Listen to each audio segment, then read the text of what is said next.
My parents adored my elder brother and I didn't exist for them. So, I moved out of the family. 2 years later, my parents are at my door for shelter, but I remind them of past days. I, 24F, have always felt like an outsider in my own family. For as long as I can remember, my older brother Jake, 27M, has been the golden child. Our parents doted on him, celebrated his every achievement, and seemed to hang on to his every word.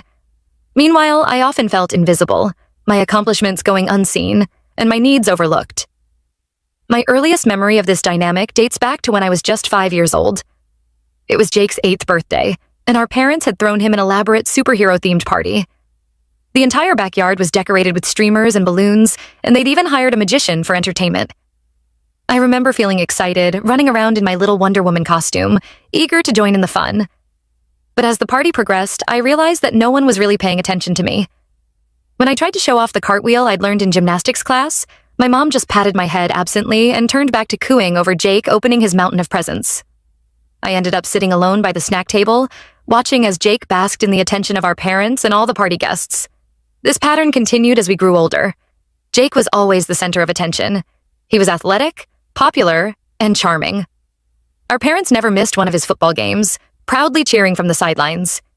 They'd throw elaborate parties for his birthdays, inviting what felt like half the town. When Jake got his driver's license, they surprised him with a brand new car.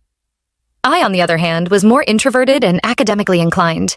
I'd spend hours studying, pouring my heart into my schoolwork. But my straight A's were met with indifference. When I won the state spelling bee in 8th grade, my parents didn't even attend. They were too busy at one of Jake's football practices.